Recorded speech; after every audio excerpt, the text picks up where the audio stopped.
नमस्कार, मैं हूं दीपक और आप देख रहे हैं डीएस के टॉक्स। अभी ज़्यादा दिन पुरानी बात नहीं है, पिछले वीकेंड की ही बात है जहां पर रूबीना ने एक स्टैंड लिया था। तो सोशल मीडिया पर उसे फेक फेमिनिस्ट बोला जा रहा था कि वुमन कार्ड खेल रही है। एक्चुअली में फेक फेमिनिस्ट कैसे होते हैं, वुमन कार्ड कैसे खेला जाता है, आज के एपिसोड में आपको देखने को मिल गया होगा कि पवित्रा पुनिया और निकी तंबोली सिर्फ लड़की होने का इन्हें प्रिविलेज चाहिए। अगर ये लड़की हैं तो भैया आप भले ही कितने भी डिजर्विंग हो, सामने से हट जाओ, उनको कप्तान बनने दो।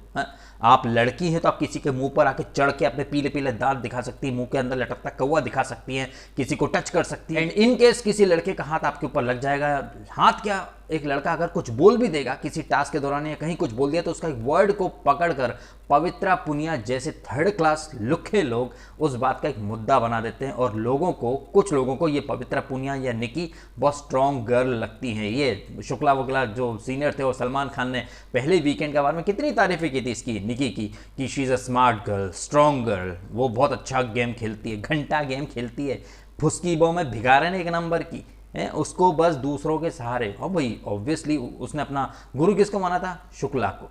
एंड शुक्ला कौन, मनीषा के फेवर और सपोर्ट से वो ट्रॉफी जीता। तो यहाँ पर जैसा गुरु वैसा चेला, निकी को भी कौन चाहिए भाई, संचालकों को कन्विंस कर रही है, दोस्तों को कन्विंस कर रही है। और जब कोई कन्विंस नहीं हुआ तो फिर रोना धोना शुरू, अरे कोई दोस्त नहीं है यार, मेरे प्ले सोलो, अब तो प्ले सोलो ही खेलना पड़ेगा, अरे कोई दोस्त भी नहीं है यार मेरे मेरे मुझे नहीं पता था ये होगा, अब तो सोलो ही खेलना पड़ेगा। हाँ तो यहाँ क्या ग्रुप ग्रुप खेलने आए हो क्या? बिग बॉस में सब सोलो ही खेलते हैं। और पहले दिन से मैं बोल रहा हूँ, ये जो दोस्ती इन लोगों ने बनाई, मतलब की दोस्ती ना चाइना के सामान से भी जल्दी टूट जाती है। चाइना का सामान तो भी एक बार ज़्यादा टिक जाएगा, मतलब का व्यवहार, मतलब की दोस्ती ज़्यादा दिन नहीं चलती है। वो भी बिग बॉस के घर में तो हरगिज़ नहीं। यहाँ सबको अपने लिए ही खेलना होता है, यहाँ सब अपने लिए ही खेलने आए हैं। लेकिन निकी जैसे लोगों को लगता है कि नहीं, तुम अपना खेल मत खेलो, तुम बस उससे आगे बढ़ाओ, जो कि सरासर गलत है। कप्तान बनना मतलब तुम्हारा नाम कोई क्यों लेगा? सब अपना अपना नाम लेंगे, निशांत अपना नाम लेगा, राहुल अपना नाम लेगा, जान अपना नाम लेगा। तो लेकिन निकी जैसे लोगों को ये नहीं, भाई तुम अपना नहीं, तुम उसका नाम पहले लो। क्यों भाई, हैं क्यों? तेरे बाप का राज है क्या जो तेरे हिसाब से सब चलेंगे? एग्जैक्टली ऐसा ही फंडा पवित्रा पुनिया का है। उसने जो देखा मतलब वही सही है, सामने वाला सरासर गलत है। अब यहाँ थर्ड एम्पायर क्रिकेट की बातें, अब हम सब ऑडियंस एक तरह से थर्ड एम्पायर ही है। हम सब ने देखा कि इस पूरी कंट्रोवर्सी में कौन सही था। सबने देखा कि Rubina was the last one, लेकिन नहीं, पवित्रा पुनिया को तो बस चिल्ला चिल्ला कर एकदम पास में आकर अपनी मुंह की सड़ेली बदबू एजाज की नाक में घुसेड़नी है एंड चीख चीख कर खुद को ये दिखाना है कि वो बहुत खूबसूरत है, तो वो एजाज पास में आता। मतलब लिटरली ये एकदम चीप कमेंट था। एक लड़की होने का फायदा, नाजायज फायदा उठा रही है? खूबसूरत है भाई, चल झूठी तू, और खूबसूरत मेकअप में लिपी पुती, थोबड़े के ऊपर 1760 गड्ढे और पीले पीले दांत चुड़ैल, और खुद को खूबसूरत कह रही है। सिर्फ चीखना चिल्लाना है इसको, एकदम थर्ड क्लास। मच्छी मार्केट में भी लोग थोड़ा सेंसिबल तरीके से बात करते होंगे, लेकिन पवित्रा पुनिया लगता नहीं कि एक्ट्रेस है, कहीं कोई लुक ही लगती है। और ऐसा सेट लोगों को पता नहीं क्यों ये ऐसे लोग एंटरटेनिंग लगते हैं, मुझे ऐसे लोग बिल्कुल पसंद नहीं आते। क्लियरली दिखाई दे रहा है हम सबको कि इस पूरे सीन में कौन सही था। रूबीना और अभिनव को एजाज से पर्सनल दिक्कत है, लेकिन यहाँ पर रूबीना और अभिनव जो बात कर रहे थे वो सरासर गलत है। यहाँ पर गलत सिर्फ पवित्र पुनिया थी, लेकिन हर कोई एजाज को कन्विंस करने की कोशिश कर रहा है। साबित हो रहा है कि एक लड़की चीखेगी चिल्लाएगी तो वही सही मानी जाएगी। हमारी सोसाइटी का जो फंडा है ना, एक लड़का भले ही वो सही हो उसे ही गलत माना जाएगा। ये हमारी सोसाइटी का रिफ्लेक्शन बिग बॉस में भी दिखाई देता है। और मैं कई बार कहता भी हूँ कि जो हमारे समाज में, देश में आसपास होता है, बिग बॉस उसका रिफ्लेक्शन ही है। बाहर भी हम देखते हैं कि पावरफुल लोग आराम से बच जाते हैं और जो सीधे साधे लोग होते हैं उनके ऊपर ठीकरा फोड़ दिया जाता है। जैसे कि बिग बॉस में देख लीजिए ना, शहजाद, सलमान खान ने अपने पावर का इस्तेमाल किया था वीकेंड पर और जानबूझकर जान जैसे नेपो किड को बचाने के लिए शहजाद की बलि ले ली गई। तो जो हमारे समाज में होता है वो हमें बिग बॉस अच्छे से दिखाता है। ताज्जुब की बात ये है कि इतने 150 कैमराज में सारी चीज़ें हम लोग देखते हैं। इतना ओपन सच देखने के बाद भी सोशल मीडिया पर ऐसे कुछ चिंपैंजी जैसे पीआर बैठ जाते हैं जो कि चैनल की गटर छाप हरकतों को जस्टिफाई करते हैं। जस्टिफाई तो करते ही साथ उन्हें एक तरह से सही साबित करने की जद्दोजहद में लग जाते हैं और उसमें कामयाब भी हो जाते हैं। थैंक्स टू पैसा फेंको तमाशा देखो। पैसा जितना फेंकोगे आपके व्यूज़ उतने ज़्यादा जाएंगे, उतने लोगों तक आपका झूठ फैल जाएगा और उस झूठ को लोग सच मान लेंगे। बेचारा शहजाद सोशल मीडिया पर अपना गुस्सा भी जाहिर कर रहा है, दुख भी जाहिर कर रहा है कि ये फेयर गेम होना चाहिए था, लेकिन फेयर गेम तो बिग बॉस बिल्कुल ही नहीं है। बिग बॉस चाहता तो यहाँ पे क्लिप दिखा सकता था या फिर खुद बोल सकता था पवित्रा और एजाज को, पवित्रा को आईना दिखाया जा सकता था। बट आई थिंक शायद ये वीकेंड के लिए रोक लिया गया, जहां वीकेंड पर सलमान खान मजे ले सकते हैं पवित्रा के, क्योंकि पिछले ही वीकेंड पर हमने ये देख लिया कि पवित्रा कितनी कंफ्यूज है। तो हो सकता है सलमान अपने अतरंगी अंदाज में पवित्रा के कंफ्यूज और एकदम जिद्दी अड़ियल माइंड के ऊपर एक ठप्पा लगाते कि मैडम आप बॉडम महिला हो इस सीजन की, आप फेक फेमिनिस्ट हो, आप गलत होकर भी चीख चीख कर, शुक्ला की टीम में थी ना आप भी, और शुक्ला की एक्स गर्लफ्रेंड भी रह चुकी, तो बस आपने एक ही चीज सीखी, चीखो चिल्लाओ, भले कितने भी गलत हो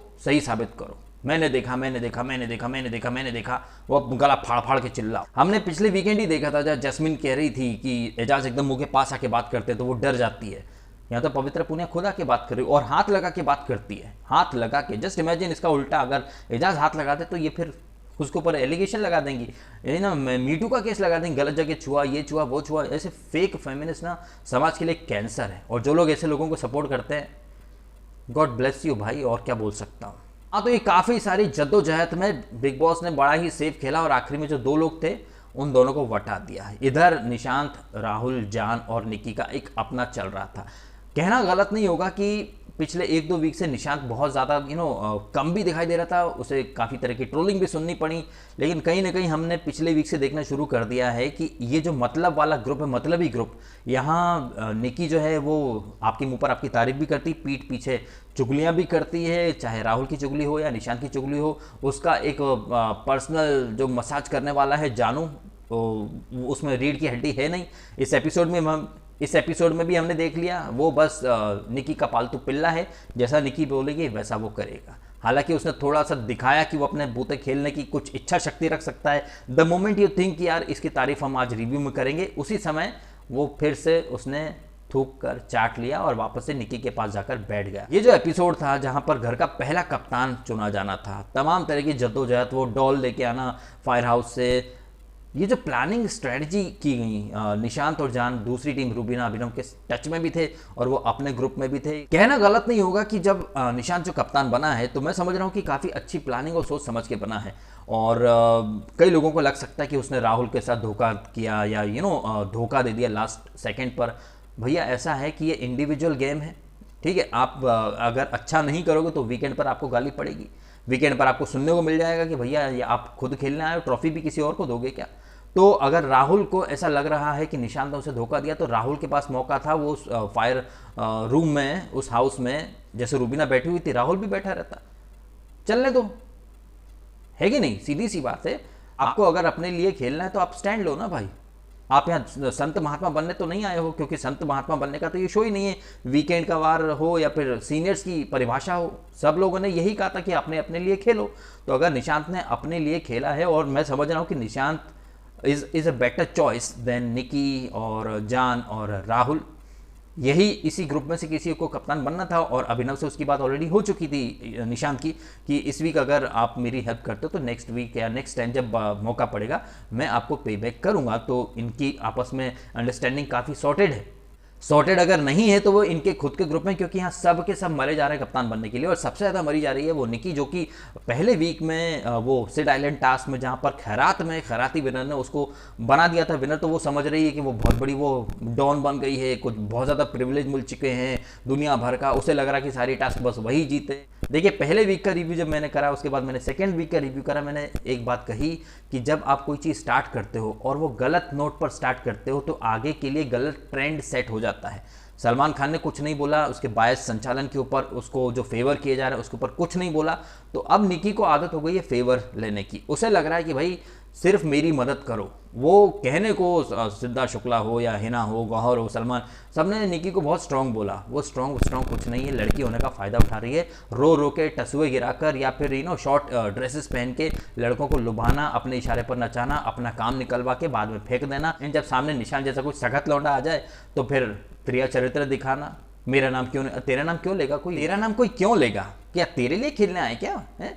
फिर अगर तेरा नाम लेंगे तो फिर तो ये तंज भी मारती है कि तुम लोग तो नल्ले हो, तुम लोग तो दिखते ही नहीं हो, तुम लोग हो ही नहीं इस लायक, तुम्हारे अंदर पैशन नहीं है, तुम्हारे अंदर फायर नहीं है, मैं डिजर्विंग थी, ये वो। मतलब निकी जैसे लोगों को चित भी अपनी रखनी है, पट भी अपनी रखनी है, और मतलब ऐसे लोगों के लिए फिर अर्नब के अंदाज में कुछ भी, मतलब कुछ भी कुछ भी करके मतलब अपनी टांग ऊपर रखनी है, खुद को तोप दिखाना है, तो बाकी लोग क्या करें, फिर जॉब छोड़ दें।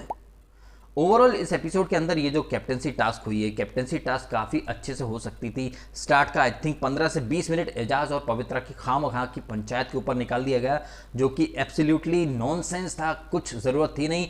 खामखा में इसको क्या नाम है इसका यार, फटीचर पुनिया, हाँ पुनिया, इसको सिर्फ फुटेज चाहिए और फुटेज लेने के लिए ये कुछ भी कर सकती है। कहने को बड़ी बड़ी बातें कर रही है कि दिखने के लिए कुछ भी नहीं करूँगी, मैं गलत नहीं हूँ, मैं ये नहीं हूँ, मैं वो नहीं, जबकि सबको दिखाई देगा गलत कौन है। एजाज आज जैसे दिखे हैं ना, सॉर्टेड एकदम सख्त लोने टाइप, वैसे ही रहे तो ज़्यादा बेटर है। रुबीना और अभिनव को एजाज से, जैसे कि मैंने कहा, थोड़ा पर्सनल इश्यू है, बट इस टास्क में एजाज वॉज फेयर संचालक, पवित्रा वॉज एब्सोल्युटली थर्ड क्लास।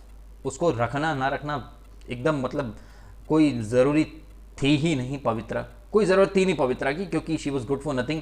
और एक संचालक होने के नाते चाहे एजाज हो या पवित्रा हो, वो डील कर रहे हैं।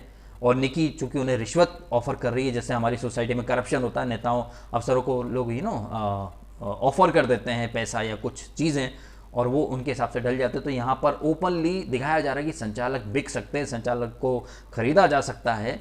और पवित्रा जैसे संचालक ने तो ऑलरेडी बोल ही दिया था, मेरी जान मैं हूँ ना।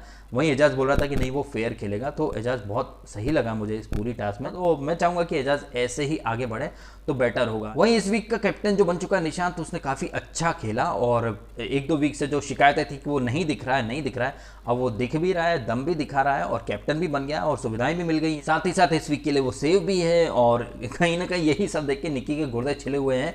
रेड जोन में नहीं जाना है, रेड जोन में सिर्फ ये दो हैं, एजाज एंड पवित्रा। आप रेड जोन में नहीं जा सकते, लेकिन निकी के तो बाप का घर है, वो वॉशरूम में भी घुस गई शानू के लौंडे के साथ, शानू का लौंडा वहीं पिघल गया और बस आ गया निकी के पीछे पीछे, वो भी खिड़की से कूद करके रेड जोन के अंदर। अब दोनों ही रूल तोड़ रहे हैं, नियम तोड़ रहे हैं, लेकिन निकी को परवाह नहीं है। निकी को ये है कि बिग बॉस ने ओपनली बोला है सबके लिए, उसका नाम लेके नहीं बोला। हमने पिछले वीक भी देखा है, जब काम की बात हो रही थी तब भी ये बोल रही थी मेरे को बिग बॉस ने नहीं बोला है, मेरे को बिग बॉस ने नहीं बोला है। तो मतलब इसको लग रहा है कि इसके लिए अलग से एक बिग बॉस चालू किया जाएगा, जहां इसका नाम लेकर के बोला जाएगा। और कुछ बुद्धिजीवी इस थर्ड क्लास को विनर बोल रहे हैं, स्मार्ट प्लेयर बोल रहे हैं। ये कुछ और नहीं है, ये लड़की होने का सिर्फ और सिर्फ फ़ायदा उठा रही है। एक्चुअली में ये फुस्की बॉम्ब है। दूसरी तरफ अगर हम निशांत का गेम देखें तो उसने काफ़ी सेंसिबल तरीके से ये टास्क किए, काफ़ी बढ़िया तरीके से टास्क किए, और आई थिंक ये तरीका होना चाहिए टास्क करने का, क्योंकि एंड ऑफ द डे आप सब सोलो खेल रहे हो, ये ग्रुप ये सब बनाने कोई नहीं आया। अगर कल को वो अगर नहीं खेलता, गिव अप कर देता, तो वीकेंड पर डांट खाता और सोशल मीडिया पर ट्रोलिंग होती सो अलग, कि भाई करने क्या आए हो तुम। सलमान खान तो फिर झाड़ देते, सलमान खान को तो मौका मिल जाता कि भाई अगर तुमको टास्क भी नहीं करना, गिव अप करना है, तो भाई घर में क्या कर रहे हो। सो कहीं ना कहीं मैं मानता हूँ कि निशांत काफ़ी अच्छा खेला, और अगर राहुल नहीं बन पाया है या निकी नहीं बन पाई है, तो ये आपका प्रॉब्लम है। आपको बढ़िया तरीके से खेलना था, अपनी स्ट्रैटेजी अच्छी बनानी थी। निशांत ने अच्छी स्ट्रैटेजी बनाई, वो काम कर गई। उसने जैस्मीन, रुबीना, अभिनव इनको भी अपने कॉन्फिडेंस में लिया और बढ़िया तरीके से टास्क कंप्लीट कर ली और बन गया कप्तान।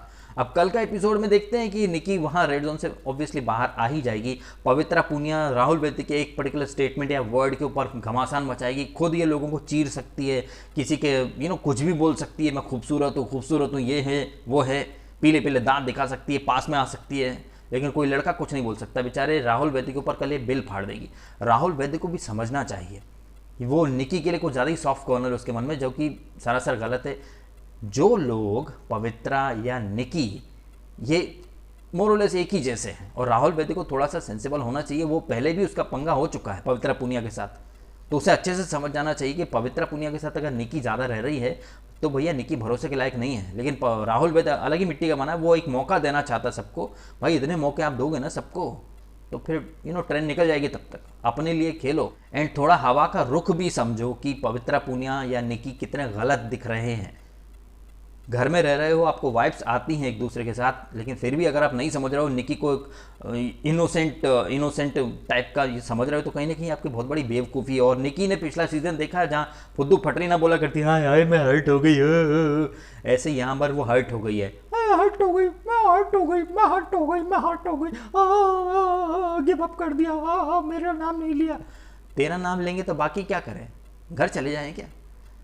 सो ये है इस एपिसोड का ओवरऑल लब्बो-लबाब, जहाँ पवित्र पूनिया और निकी का हमें फेक फेमिनिज्म अंदाज दिखा, शानू के लोंडे का वही थूक कर चाटना दिखा, पहले काफ़ी दम दिखाया, पहले चौड़े में आकर निकी से लड़ रहा है, फिर बाद में जाके वहीं रूठने मनाने में बीती जाए ये जवानियाँ और दिल भर जानियाँ, ये गाना चलाया जा रहा है उनके लिए।